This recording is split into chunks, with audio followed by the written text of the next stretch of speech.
स नारायणं निखिलपूर्णगुणैकदेहं निर्दोषमप्यतमप्यखिलैः स्वाक्यैः तस्योद्भवादिदमशेषविशेषतोऽपि वन्द्यं सदा प्रियतमं नमसन्नमामि।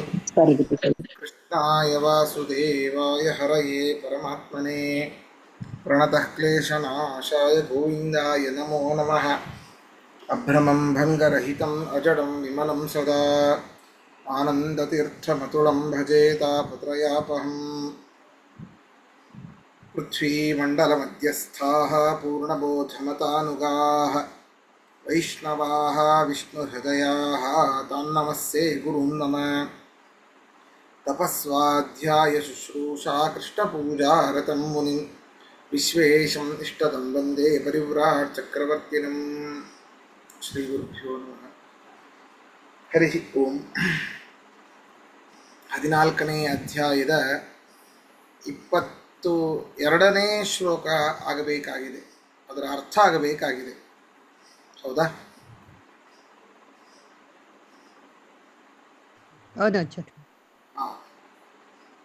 ಅದನ್ನು ಇನ್ನೊಮ್ಮೆ ಶ್ಲೋಕವನ್ನು ಓದೋಣ. ಶ್ರೀ ಭಗವಾನುವಾಚ ಪ್ರಕಾಶಂ ಚ ಪ್ರವೃತ್ತಿಂ ಚ ಮೋಹಮೇವ ಚ ಪಾಂಡವ ನ ದ್ವೇಷ್ಟಿ ಸಂಪ್ರವೃತ್ತಾನಿ ನ ನಿವೃತ್ತಾನಿ ಕಾಂಕ್ಷತಿ. ಅರ್ಜುನ ಕೇಳಿದ ಪ್ರಶ್ನೆ, ಹೇ ಪ್ರಭೋ, ಈ ಒಂದು ಸತ್ವಾದಿ 3 ಗುಣಗಳಿಂದ ಮೀರಿ ನಿಂತವನು ಯಾವ ಯಾವ ಲಕ್ಷಣಗಳಿಂದ ಕೂಡಿರ್ತಾನೆ? ಇಂತಹ ಲಕ್ಷಣಗಳಿಂದ ಕೂಡಿರಲಿಕ್ಕೆ ಅವನು ಯಾವ ಒಂದು ಕರ್ಮಾಚರಣೆಗಳನ್ನು ಮಾಡಿರ್ತಾನೆ? ಯಾವ ಒಂದು ಕರ್ಮಾಚರಣೆಗಳನ್ನು ಆಯಿತು ಅಥವಾ ಅದಕ್ಕೆ ಯಾವ ಯಾವ ಸಾಧನಗಳನ್ನು, ಯಾವ ಯಾವ ಉಪಾಯಗಳನ್ನು, ತ್ರೀನ್ ಚ ಏತಾನ್ ಕಿಮಾಚಾರ ಕಥಂ, ಯಾವ ಉಪಾಯದಿಂದಾಗಿ 3 ಗುಣಗಳನ್ನು ಮೀರಿ ನಿಂತಿದ್ದಾನೆ ಅಂತ ಕೇಳಿದ. ಅದಕ್ಕೆ ಕೃಷ್ಣ ಪರಮಾತ್ಮ ಹೇಳ್ತಾ ಇದ್ದಾನೆ, ಹೇ ಪಾಂಡವ, ನೋಡು, ಪ್ರಕಾಶ, ಪ್ರವೃತ್ತಿ, ಮೋಹ. ಪ್ರಕಾಶ ಅಂತಂದ್ರೆ ಜ್ಞಾನ. ಜ್ಞಾನವು ಯಾವ ಗುಣ ಜಾಸ್ತಿ ಆದಾಗ ಬರುತ್ತೆ? ಸತ್ವಗುಣ ಜಾಸ್ತಿ ಆದಾಗ. ಮೋಹ ಮೋಹ ರಾಜಸ ಗುಣ ಅಲ್ಲ, ಮೋಹ ತಾಮಸ ಗುಣ. ತಮೋ ಗುಣ. ಅದಕ್ಕೆ ಅದಾದ್ಮೇಲೆ ಕೇಳಿಲ್ಲ ನಾನು, ಅದು ಒಟ್ಟಿಗೆ ಬರ್ತೀರಿ ಅಂತ. ಟ್ರಿಕ್ ಕ್ವೆಶ್ಚನ್ ಪ್ರವೃತ್ತಿ ರಜಸ್ಸು, ರಜೋಗುಣ. ಸತ್ವಗುಣ ಜಾಸ್ತಿ ಆದಾಗ ಪ್ರಕಾಶ ಅಂದ್ರೆ ಜ್ಞಾನ, ರಜೋಗುಣ ಪ್ರವೃತ್ತಿ, ತಮೋಗುಣ ಮೋಹ.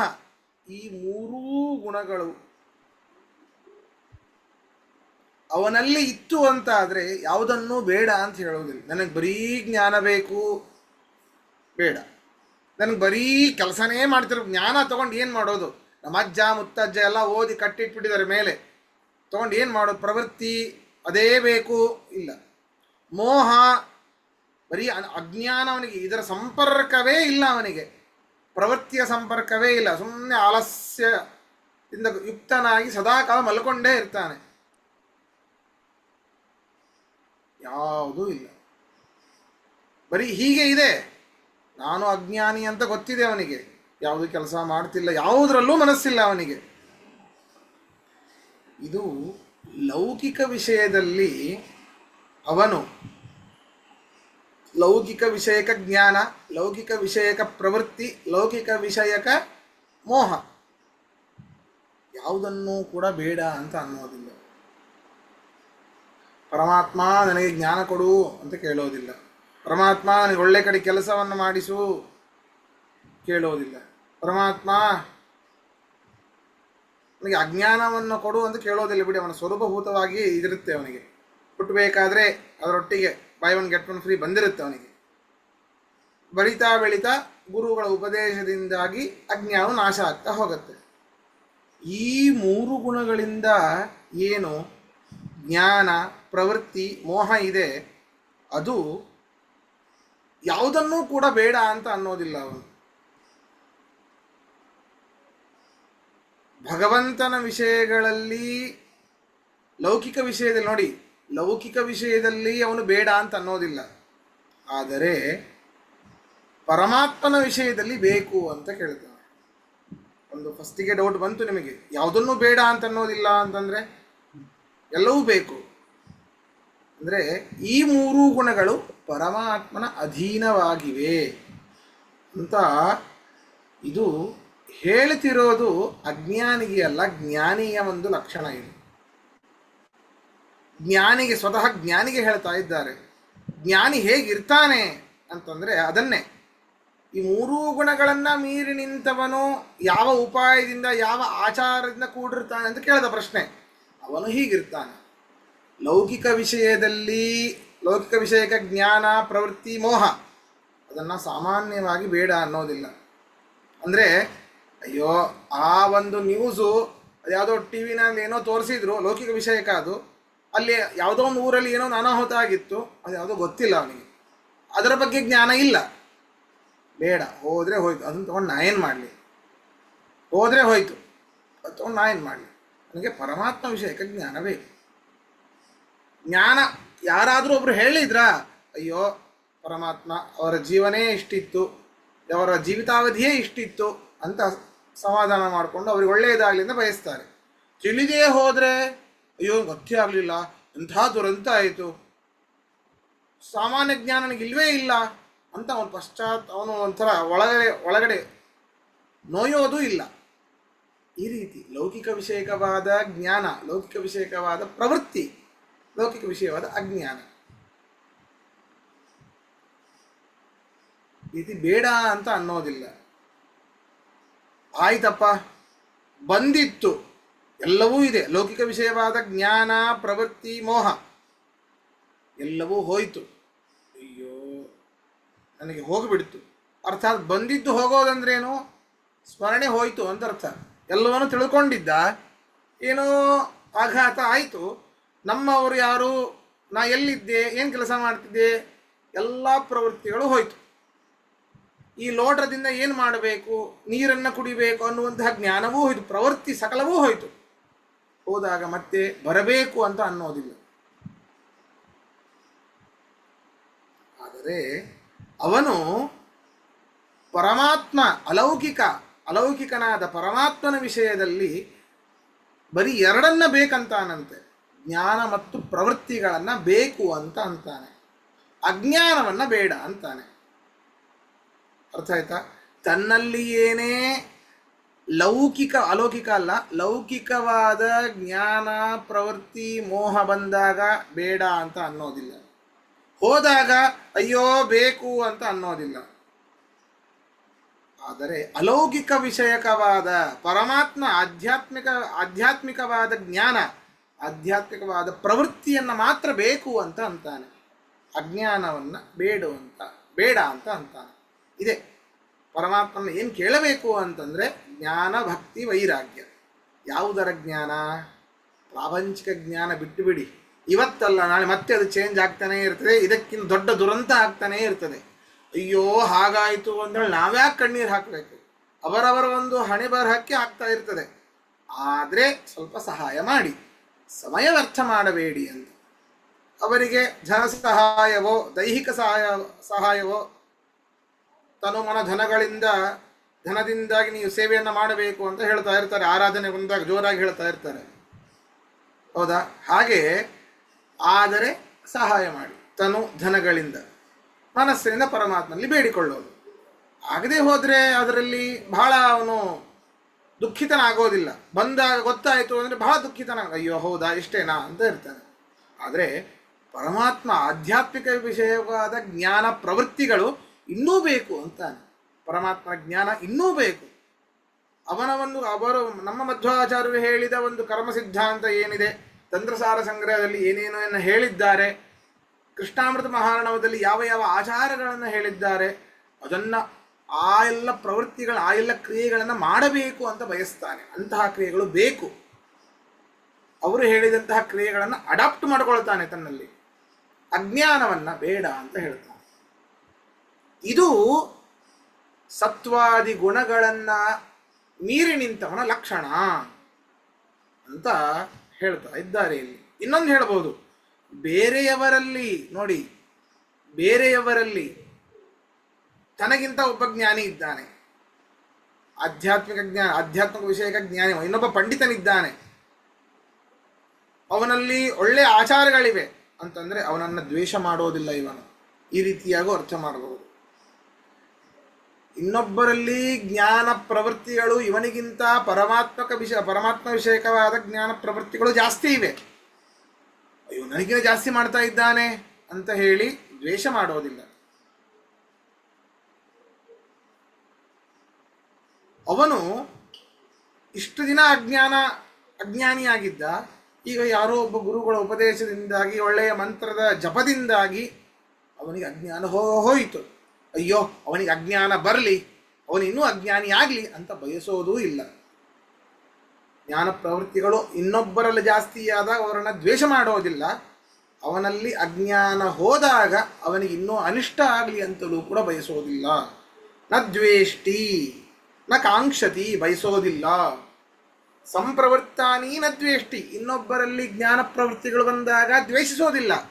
ನಿವೃತ್ತಾನಿ ನ ಕಾಂಕ್ಷತಿ, ಅವನಲ್ಲಿರುವಂತಹ ಅಜ್ಞಾನ ಹೊರಟೋದಾಗ ಅವನಿಗಿನ್ನ ಅಜ್ಞಾನ ಬರಲಿ ಅಂತ ಹೇಳಿ ಅನಿಷ್ಟವನ್ನು ಬಯಸೋದಿಲ್ಲ. ಇದು ಒಬ್ಬ 3 ತ್ರಿಗುಣಗಳನ್ನು ಮೀರಿ ನಿಂತವನ ಒಂದು ಲಕ್ಷಣ ಅಂತ ಕೃಷ್ಣ ಪರಮಾತ್ಮ ಹೇಳ್ತಾ ಇದ್ದಾನೆ. ಅರ್ಥ ಬರ್ಕೊಳ್ಳಿ. ಪಾಂಡುನಂದನನೇ, ಪಾಂಡುನಂದನನೇ,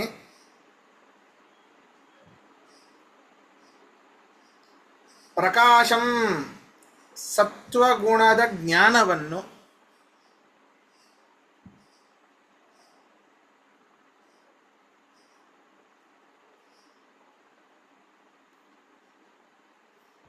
ಪ್ರಕಾಶಂಚ ಅಂತ ಬರ್ಕೊಳ್ಳಿ. ಸತ್ವಗುಣದ ಜ್ಞಾನವನ್ನು ಪ್ರವೃತ್ತಿಂಚ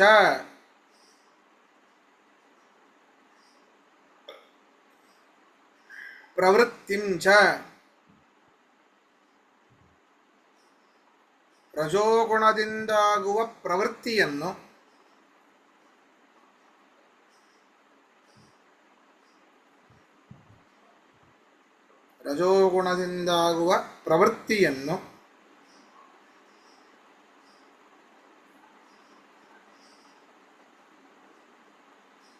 ಮೋಹಮೇವಚ,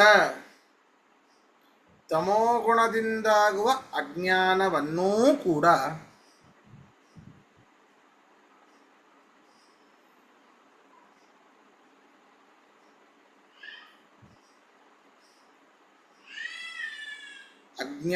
ತಮೋಗುಣದಿಂದಾಗುವ ಅಜ್ಞಾನವನ್ನೂ ಕೂಡ ಸಂಪ್ರವೃತ್ತಾನಿ, ಲೌಕಿಕ ವಿಷಯದಲ್ಲಿ ಸಾಮಾನ್ಯವಾಗಿ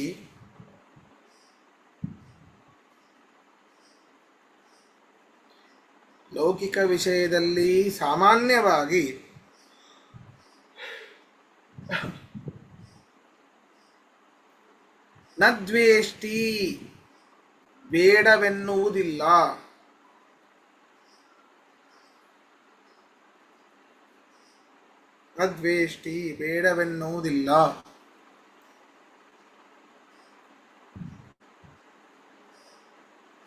ನಿವೃತ್ತಾನಿ ನ ಕಾಂಕ್ಷತಿ,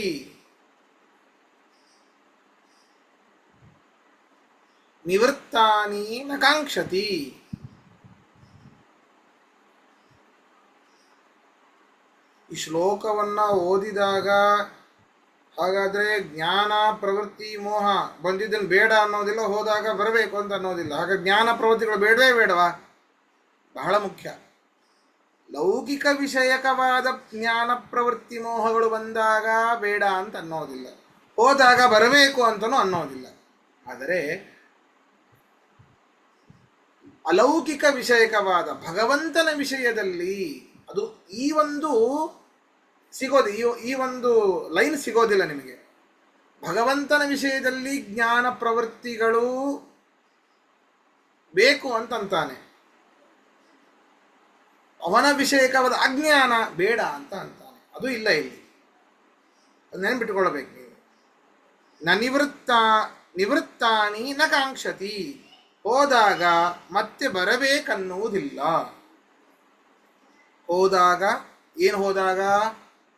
ಆ 3 ಗುಣಗಳು ಹೋದಾಗ ಮತ್ತೆ ಬರಬೇಕನ್ನುವುದಿಲ್ಲ.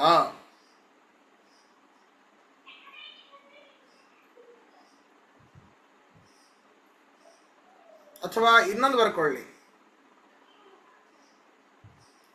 ಸಂಪ್ರವೃತ್ತಾನಿ, ಇನ್ನೊಬ್ಬರಲ್ಲಿ ಜ್ಞಾನ ಪ್ರವೃತ್ತಿಗಳು ಬಂದರೆ, ಸಂಪ್ರವೃತ್ತಾನಿ ಇನ್ನೊಬ್ಬರಲ್ಲಿ ಜ್ಞಾನ ಪ್ರವೃತ್ತಿಗಳು ಬಂದರೆ, ನ ದ್ವೇಷ್ಟಿ ಅವರನ್ನು ದ್ವೇಷಿಸುವುದಿಲ್ಲ.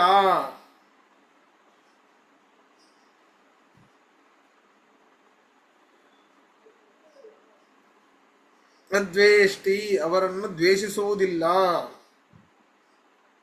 ನಿವೃತ್ತಾನಿ ಅವರಲ್ಲಿ ಅಜ್ಞಾನವು ನಿವೃತ್ತಿಯಾದರೆ, ಅವರಲ್ಲಿ ಅಜ್ಞಾನವು ನಿವೃತ್ತಿಯಾದರೆ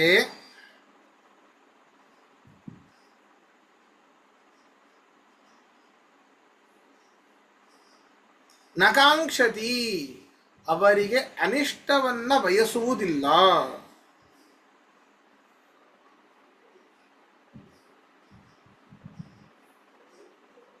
ನಿವೃತ್ತಾನಿಗೆ ಏನಂದ್ರೆ? ನಿವೃತ್ತಾನಿ ಅವನಿಂದ ಹೋದರೆ, ಅಜ್ಞಾನ ಅವನಿಂದ ಹೋದರೆ, ತೊಲಗಿದರೆ,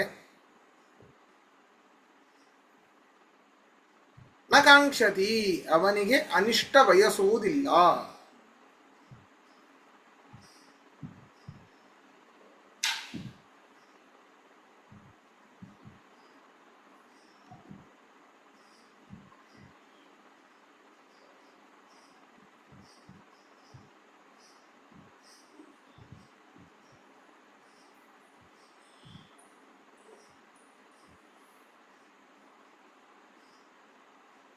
ಪ್ರಶ್ನೆ ಇದ್ರೆ ಕೇಳಿ.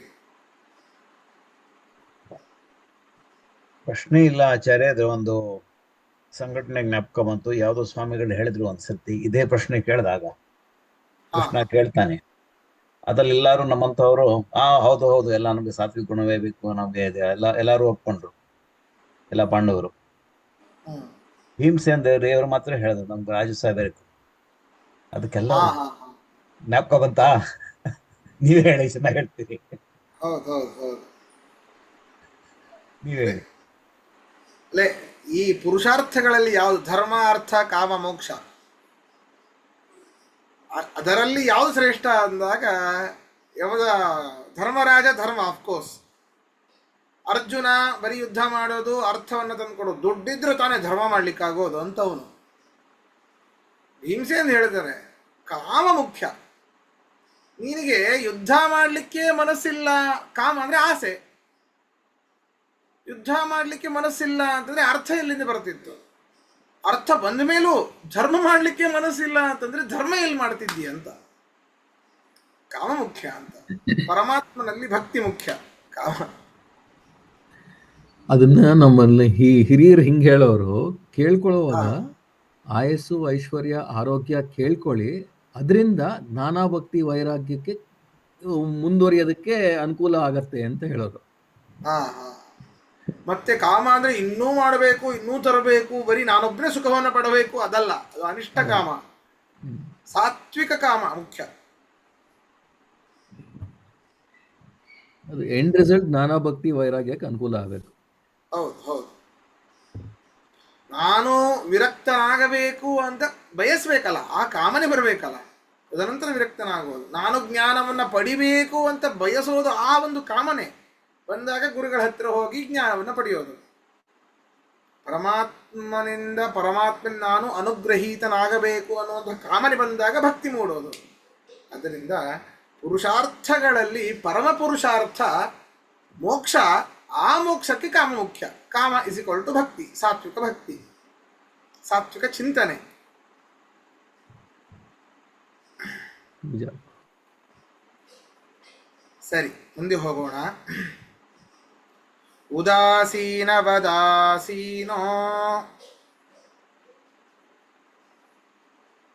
ಗುಣೈರ್ಯೋ ನ ವಿಚಾಲ್ಯತೆ.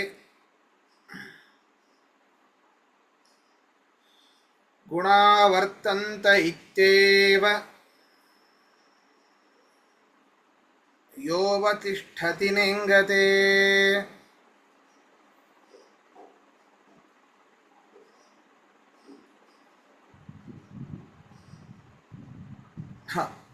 ಎಷ್ಟು ಅದ್ಭುತ, ನಮಗಂತೆ ಹೇಳಿದ್ದಾನೆ ಕೃಷ್ಣ. ಹೇಗೆ ನೋಡಿ,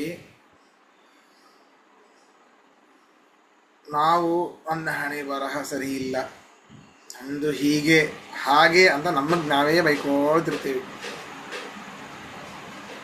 ಬೇಡ, ಎಲ್ಲವೂ ಪರಮಾತ್ಮ ಕಂಟ್ರೋಲ್ ಮಾಡ್ತಾ ಇದ್ದಾನೆ. ಹೆಡ್ ಆಫ್ ದ ಡಿಪಾರ್ಟ್ಮೆಂಟ್ ಅಲ್ಲಿದೆ. ಇವನು ಹೇಗಿರ್ತಾನೆ, ಈ ಮೂರೂ ಗುಣಗಳನ್ನು ಮೀರಿ ನಿಂತವನು ಹೇಗಿರ್ತಾನೆ ಅಂತಂದ್ರೆ ಉದಾಸೀನವತ ಆಸೀನ, ಉದಾಸೀನನಂತೆ ಇರ್ತಾನೆ. ಆದರೆ ಆಸೀನ, ಸಮ್ಯಕ್ ಆಸೀನ, ಸರಿಯಾಗಿ ವೈಷ್ಣವ ಕರ್ಮಗಳನ್ನು ಮಾಡ್ತಾ ಇರ್ತಾನೆ. ವೈಷ್ಣವ ಅಂದ್ರೆ ಡಾಂಭಿಕತನ ಇರೋದಿಲ್ಲ, ತೋರಿಕೆ ಇರೋದಿಲ್ಲ, ತೋರಿಕೆ ಇರೋದಿಲ್ಲ. ಮುಖ್ಯವಾಗಿ ಕೆಲವರು ಹೋಮ ಮಾಡಬೇಕಾದ್ರೆ ಬೆಂಕಿ ಹಾರಿತು, ಬೆಂಕಿ ಹಾರಿತು, ಅಗ್ನಿ ಹಾರಿದೆ, ಸ್ವಲ್ಪ ತುಪ್ಪ ಹಾಕಿ ಒಂದು ಸ್ವಲ್ಪ ಒಂದು 2-3 ಸೋಟ್ ಜಾಸ್ತಿ ಹಾಕಿಬಿಡ್ತಾರೆ. ಬೆಂಕಿ ಜೋರಾಗಿ ಉರಿತಿರ್ಬೇಕು.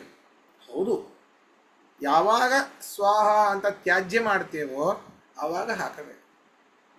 ಅದರಿಂದ ಬಂತ ಬರಲಿ, ಅಷ್ಟು ಬರದೇ ಹೋದರೂ ಕೂಡ ವೇಣುಧಮನ್ಯ ಪ್ರಜ್ವಾಲ್ಯ, ಆ ಕೊಳವೆ ಇರ್ತದೆ ಅದರಿಂದ ಊದಿ ಅಥವಾ ಬೀಸಣಿಕೆಯಿಂದ ಬರೆಸಿ ತುಪ್ಪ ಹಾಕೋದು, ಅವಾಶಿ ಹಾಕ್ತಾನೇ ಇರೋದು. ತೋರಿಕೆ, ತೋರಿಕೆಯಿಂದ ಪರಮಾತ್ಮ ಪ್ರೀತನಾದವನೇ ಅಲ್ಲ, ಆಗೋದೂ ಇಲ್ಲ. ಹಿಂದಾಗಿಲ್ಲ, ಈಗ ಆಗ್ತಿಲ್ಲ, ಮುಂದೂ ಆಗೋದಿಲ್ಲ. ಉದಾಸೀನವತ ಆಸೀನ, ತನ್ನಷ್ಟಕ್ಕೆ ತಾನು ವೈಷ್ಣವ ಕರ್ಮಗಳನ್ನು ಮಾಡ್ತಾ ಇರ್ತಾನೆ.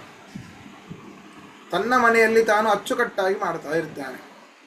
ಮತ್ತೊಬ್ಬರು ನೋಡಿದರೆ ಮಾತ್ರ ನಮಗೆ ಅಲಂಕಾರಕ್ಕೆ ಕರೀತಾರೆ. ಸ್ವಲ್ಪ ಮಠಕ್ಕೆ ಹೋದರೆ ಯಾರಾದರೂ ನೋಡಿದರೆ ನಮಗೆ ಪ್ರವಚನಕ್ಕೆ ಕರೀತಾರೆ. ತೋರಿಕೆ ಇಲ್ಲ. ನೋಡೋವನು ಅವನು ಪ್ರೀತನಾಗಬೇಕು. ಜನಾರ್ದನ ಪ್ರೀತನಾದರೆ ಸಾಕು. ಜನರನ್ನು ತಗೊಂಡು ಏನು ಮಾಡ್ತೀರಿ? ಉದಾಸೀನವತ ಆಸೀನ, ಉದಾಸೀನಂತೆ ಇರ್ತಾನೆ, ಆದರೆ ಆಸೀನ, ಸಕಲ ವೈಷ್ಣವ ಕರ್ಮಗಳನ್ನೂ ಮಾಡ್ತಿರ್ತಾನೆ. ಆದ್ದರಿಂದಾಗಿ ಗುಣೈಹಿ ಅಹ ನ ವಿಚಾಲ್ಯತೆ, 3 ಗುಣಗಳಿಂದ ಯಾವ ಯಾವ ವಿಕಾರಗಳು ಆಗುತ್ತಲ್ಲ, ಆ ಒಂದು ವಿಕಾರದ ಕ್ರಿಯೆಗೆ ಇವನು ಬಂಧಿತನಾಗೋದಿಲ್ಲ. ಆ ಒಂದು ಮನೋವಿಕಾರವನ್ನು ಇವನು ಹೊಂದೋದಿಲ್ಲ. ಮತ್ತೇನು? ಗುಣ ವರ್ತಂತ ಇತ್ಯೇವ ಯೋವತಿಷ್ಠತಿ ನೇಂಗತೆ. ಆ ಸತ್ವಾದಿ ಗುಣಗಳು ನನ್ನಲ್ಲಿ ವಿಕಾರಗಳಾಗಲಿ ವಿಕಾರಗಳಾಗದೇ ಇರಲಿ, ಆ ಸತ್ವಾದಿ ಗುಣಗಳು ಪರಮಾತ್ಮನ ಇಚ್ಛೆಯಂತೆ ಕೆಲಸ ಮಾಡುತ್ತವೆ. ಯಾಕೆ? ಸತ್ವಾದಿ ಗುಣಗಳು ಹುಟ್ಟಿದ್ದು ಪ್ರಕೃತಿಯಿಂದ, ಅರ್ಥಾತ್ ಲಕ್ಷ್ಮೀದೇವಿ. ಲಕ್ಷ್ಮೀದೇವಿಯಿಂದ ಶ್ರೀ ಭೂ ದುರ್ಗಾ ಸ್ವರೂಪದಿಂದ ಲಕ್ಷ್ಮೀದೇವಿ ಪರಮಾತ್ಮನ ಒಂದು ಅಧೀನದಲ್ಲಿ ಏನೇ ಕೆಲಸ ಮಾಡ್ತಾಳೆ. ಆದ್ದರಿಂದ ಸತ್ವಾದಿ ಗುಣಗಳು ಪರಮಾತ್ಮನ ಇಚ್ಛೆಯಂತೆ ಕೆಲಸ ಮಾಡ್ತಾವೆ. ತಾವೇ ಸ್ವತಂತ್ರ ಅವುಗಳೂ ಇಲ್ಲ ರೀ, ಸ್ವಾತಂತ್ರ್ಯ ಅವಕ್ಕೂ ಇಲ್ಲ. ಎಷ್ಟು ನೋಡಿ, ನಾವೆಲ್ಲ ಸ್ವಾತಂತ್ರ್ಯ ದಿನಾಚರಣೆ ಅಂತ ಮಾಡ್ತೇವೆ. ಸ್ವತಂತ್ರ ಅಂದ್ರೆ ಇಂಗ್ಲಿಷಲ್ಲಿ ಏನು? ಇಂಡಿಪೆಂಡೆನ್ಸ್ ಅಥವಾ ಇಂಡಿಪೆಂಡೆಂಟ್ ಅಂತ ತಿಳ್ಕೊಳ್ಳಿ. ಅದು ತಪ್ಪು ಶಬ್ದ ಅಂತ. ಯಾಕೆ ಅಂತಂದ್ರೆ ಇಂಡಿಪೆಂಡೆನ್ಸ್ ಅಂದ್ರೆ ಯಾರ ಒಂದು ಅಧೀನದಲ್ಲಿ ನಾವಿಲ್ಲ ಅಂತ. ಪರಮಾತ್ಮ ಹಾಗಲ್ಲ, ಸ್ವತಂತ್ರ. ತನ್ನಗೆ ತಾನೇ ಅಧೀನ ಅವನು. ಸೆಲ್ಫ್ ಡಿಪೆಂಡೆಂಟ್ ಅಂತ ಅರ್ಥ ಅದಕ್ಕೆ. ತನ್ನ ಜ್ಞಾನಕ್ಕೆ ತಾನು ಅಧೀನ, ತನ್ನ ಇಚ್ಛೆಗೆ ತಾನು ಅಧೀನ. ಅವನ ಇಚ್ಛೆ ಆಗಿದ್ದೆಲ್ಲ ಆಗ ಸ್ವತಂತ್ರ ಅಂತ ಅರ್ಥ ಅದಕ್ಕೆ. ಅದರಿಂದ ಆ ಸ್ವತಂತ್ರದ ಶಬ್ದವನ್ನ ಇಂಗ್ಲಿಷಲ್ಲಿ ಬೇರೆನೇ ಹೇಳಿಬಿಡ್ತಾರೆ. ನಾವು ಯಾರ್ಯಾರ ಅಧೀನವೂ ಇಲ್ಲ ಅಂತ. ಪರಮಾತ್ಮ ಹಾಗಲ್ಲ. ಪರಮಾತ್ಮ ಅಧೀನ ಇದ್ದಾನಂತೆ, ತನ್ನ ಇಚ್ಛಾ ಜ್ಞಾನ ಕ್ರಿಯೆಗಳ ಅಧೀನನೂ ಇದ್ದಾನೆ, ತನ್ನ ಭಕ್ತರ ಅಧೀನವೂ ಇದ್ದಾನೆ. ಅವನು ಭಕ್ತ ಪರಾಧೀನ, ಆದರೂ ಸ್ವತಂತ್ರ ಅವನು. ಅದರಿಂದಾಗಿ ಸ್ವತಂತ್ರನಾದ ಪರಮಾತ್ಮನ ಒಂದು ಅಧೀನವಾಗಿ ಈ ಎಲ್ಲ ಗುಣಗಳು ಮಾಡ್ತಾ ಇವೆ. ತನಗೆ ಮನಸ್ಸು ಬಂದ ಹಾಗೆ ಅವುಗಳು ನಮ್ಮಲ್ಲಿ ರಿಯಾಕ್ಟ್ ಮಾಡೋದಿಲ್ಲ ಅಂತ ಅವನು ತಿಳಿದಿರ್ತಾನೆ. ಯಾರು ಇದನ್ನ ತಿಳಿದಿರ್ತಾನೋ ಅವನು ಸಹ ನ ಇಂಗತೆ. ಈ ಗುಣಗಳಿಗೆ ವಶನಾಗಿ ಅವೈಷ್ಣವ ಕರ್ಮಗಳನ್ನ, ವಿಷ್ಣು ಭಕ್ತಿ ವಿರುದ್ಧವಾದ ವೈಷ್ಣವ ಒಂದು ಕರ್ಮಗಳ ವಿರುದ್ಧವಾದ ಕರ್ಮಗಳನ್ನು ಅವನು ಮಾಡುವುದಿಲ್ಲ. ಇನ್ನೇನು ಬೇಕು? ಎಷ್ಟು ಈಸಿ ಆಗಿದೆ. ನಾವು ಯಾವುದೇ ಮಾಡಲಿ, ತಪ್ಪು ಆಗಲಿ ಸರಿಯಾಗಲಿ, ಮಧ್ಯದ ಒಂದು ಮಧ್ಯಫಲ ಕೊಡುವಂತಹ ಕೆಲಸ ಆಗಲಿ, ಜ್ಞಾನ ಆಗಲಿ, ಪ್ರವೃತ್ತಿ ಆಗಲಿ, ಮೋಹ ಆಗಲಿ, ಎಲ್ಲವೂ ನನ್ನ ಒಳಗಡೆ ಇರುವಂತಹ ಸತ್ವಾದಿ ಗುಣಗಳ ಒಂದು ವಿಕಾರದಿಂದಾಗಿ ಆಗ್ತಾ ಇವೆ. ಆ ಎಲ್ಲ ಸತ್ವಾದಿಗಳು ಪರಮಾತ್ಮನ ಅಧೀನ. ಪರಮಾತ್ಮನ ಇಚ್ಛೆಯಂತೆ ನಾನು ನಡೀತಾ ಇದ್ದೇನೆ, ಪರಮಾತ್ಮನಿಗೆ ದಾರಿ ತೋರಿಸಿಯೇ ತೋರಿಸ್ತಾನೆ ಅಂತ ಹೇಳಿದರೆ ಅವನ ಮನಸ್ಸಲ್ಲಿ ಅಂದುಕೊಂಡ್ರೆ ಅವುಗಳಿಂದ ದೂರನಾಗ್ತಾನೆ. ಮನೋವಿಕಾರವೇ ಆಗೋದಿಲ್ಲ ಅವನಿಗೆ. ಈ ರೀತಿ ಹೇಳ್ತಾ ಇದ್ದಾರೆ, ಮನೋವಿಕಾರವೇ ಆಗೋದಿಲ್ಲ. ಆದ್ದರಿಂದ ಉದಾಸೀನವತ್ ಆಸೀನಃ, ಉದಾಸೀನಂತೆ ಇರ್ತಾನೆ, ಆದರೆ ತನ್ನ ಮನೆಯಲ್ಲಿ ಸಕಲ ಧರ್ಮಾಚರಣೆಗಳನ್ನು ಮಾಡ್ತಾ ಇರ್ತಾನೆ. ಯಾವ ಡಾಂಭಿಕತನ ಇಲ್ಲ. ಮುಖ್ಯವಾಗಿ ಹಾಗಾದ್ರೆ ಡಾಂಭಿಕತನ ಇಲ್ಲ ಅಂತಂದ್ರೆ ಯಾರು ನೋಡೋದೇ ಇಲ್ಲ. ನಾವ್ಯಾಕೆ ಮಾಡಬೇಕು, ನಾವ್ಯಾಕೆ ಮುದ್ರೆ ಹಚ್ಕೊಳ್ಬೇಕು, ನಾವೇ ಗೋಪಿಜನ ಹಚ್ಕೊಳ್ಬೇಕು? ಇಲ್ಲ, ಮಧ್ವಾಚಾರ್ಯರು ಅಂತ ಹೇಳಿದ್ದಾರೆ. ನಂಬೋದು ಸಾತ್ವಿಕತನ, ಅವನನ್ನು ನಂಬೋದು, ಅವರೇ ನಮ್ಮ ಪರಮಗುರುಗಳು ಅಂತ ನಂಬೋದು. ಪರಮಾತ್ಮನ ಮೇಲೆ ಅನನ್ಯವಾದ ಭಕ್ತಿಯನ್ನು ತನ್ನ ಮನೆಯಲ್ಲಿ ತನ್ನ ಮನೆಯವರಿಗೆ ಎಲ್ಲರನ್ನು ಕೂಡಿಸಿ ಉಪದೇಶ ಮಾಡೋದು, ಬಂದಂತಹ ಅವರನ್ನೇ ಆಶ್ರಯಿಸಿ ಬಂದಂಥವರಿಗೆ ಒಳ್ಳೆಯ ಉಪದೇಶವನ್ನು ಕೊಡುವಂಥದ್ದು, ಇದು ಡಾಂಭಿಕತನ ಅಲ್ಲ. ಈ ರೀತಿ ಮಾಡುವಂಥವನು ಏನಿದ್ದಾನೆ, ಎಲ್ಲ ಮೂರು ಗುಣಗಳು ಪರಮಾತ್ಮನ ಅಧೀನ ಅಂತ ಯಾರು ನಂಬ್ತಾನೆ, ಅವನು ಈ ಮೂರು ಗುಣಗಳಿಂದ ಆಗುವ ಆ ಮನೋವಿಕಾರವನ್ನು ದಾಡ್ತಾನೆ ಅಂತ ಅವನ ಗುಣಲಕ್ಷಣಗಳನ್ನು ಕೃಷ್ಣ ಪರಮಾತ್ಮ ಹೇಳ್ತಾ ಇದ್ದಾನೆ. ಅರ್ಥ ಬರ್ಕೊಳ್ಳಿ. ಮುಂದೆ ಪಾಠ ಇದೆನಾ ನಿಮಗೆ?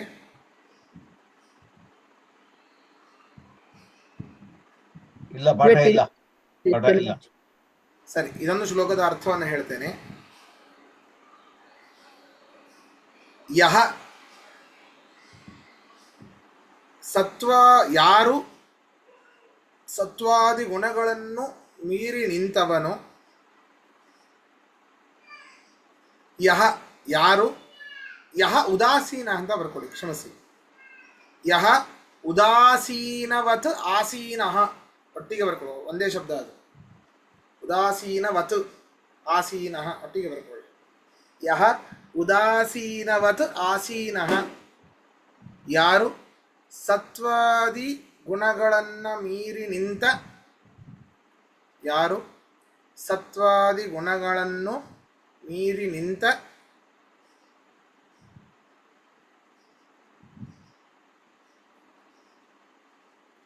ಉದಾಸೀನನಲ್ಲದಿದ್ದರೂ ಉದಾಸೀನನಂತೆ ಇರುವವನಾಗಿ,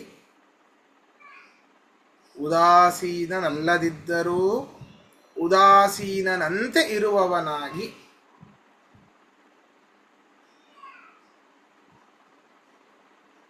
ಉದಾಸೀನನಲ್ಲದಿದ್ದರೂ ಉದಾಸೀನನಂತೆ ಇರುವವನಾಗಿ, ಗುಣೈಹಿ ಇರುವವನಾಗಿ, ಕ್ಷಮಿಸಿ, ವೈಷ್ಣವ ಕರ್ಮಗಳನ್ನು ಮಾಡುತ್ತಾ, ವೈಷ್ಣವ ಕರ್ಮಗಳನ್ನು ಮಾಡುತ್ತಾ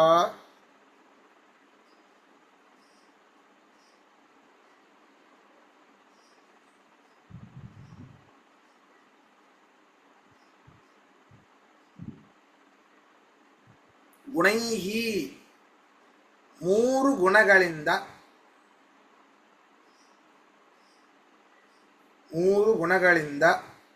ನ ವಿಚಾಲ್ಯತೆ ಮನೋವಿಕಾರವನ್ನು ಹೊಂದುವುದಿಲ್ಲ.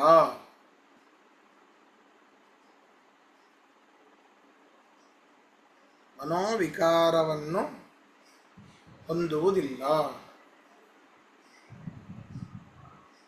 ಗುಣಾಹ ಸತ್ವಾದಿ ಗುಣಗಳು, ಗುಣಾಹ ಸತ್ವಾದಿ ಗುಣಗಳು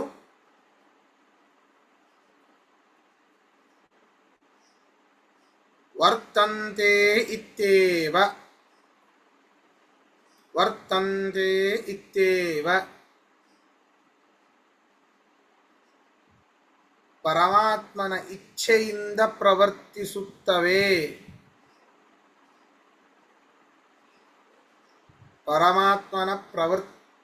ಪರಮಾತ್ಮನ ಇಚ್ಛೆಯಿಂದ ಪ್ರವರ್ತಿಸುತ್ತವೆ.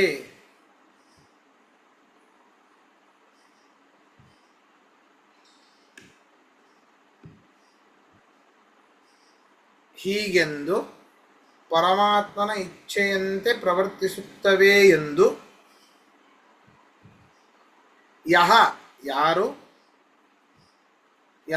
ಯಾರು ಅವತಿಷ್ಠತಿ ತಿಳಿಯುವನೋ ಸಹ ನ ಇಂಗತೆ,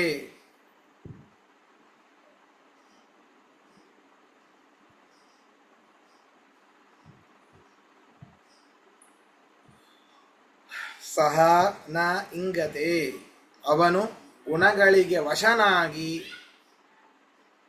ಅವೈಷ್ಣವ ಕರ್ಮಗಳನ್ನು ಮಾಡುವುದಿಲ್ಲ. ಅವನು ಗುಣಗಳಿಗೆ ವಶನಾಗಿ ಅವೈಷ್ಣವ ಕರ್ಮಗಳನ್ನು ಮಾಡುವುದಿಲ್ಲ.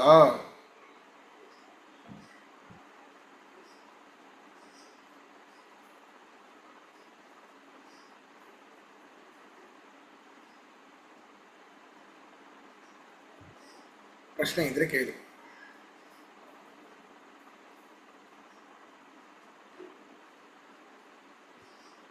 ಪ್ರಶ್ನೆ ಇಲ್ಲ ಆಚಾರ್ಯ. ಆದ್ರೆ ನೀವು ಒಂದು ವಿಷಯ ಹೇಳಿದ್ರಿ, ಹೋಮದ ವಿಷಯ.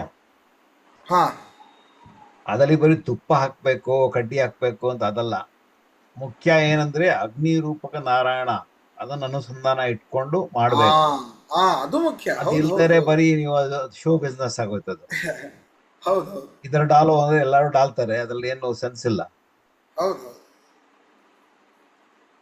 ಅಲ್ಲ, ಅಗ್ನಿ ಜ್ವಲಿಸ್ತಾ ಇರಬೇಕು, ಅದರ ಜ್ವಾಲೆಗಳು, ಅದರ ಶಿಖೆಗಳು, ಆ ಜ್ವಾಲ ಏನಿರ್ತದೆ ಲಲಾಯತೆ ಇರಬೇಕು ಅಂತ ಇದೆ.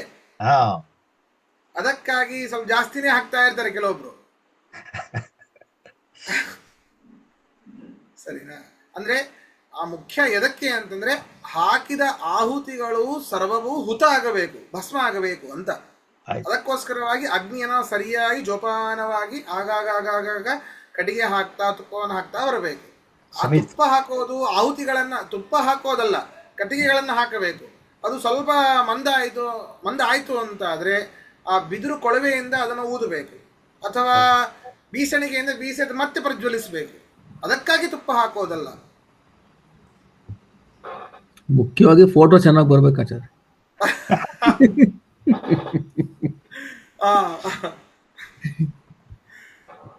ಸರಿ, ಹಾಗಾದ್ರೆ ಇವತ್ತಿನ ಪಾಠ ಧನ್ಯವಾದ. ನಮಸ್ಕಾರ ಆಚಾರ್ಯ. ಕೃಷ್ಣ ಅರ್ಪಣ. ಧನ್ಯವಾದ.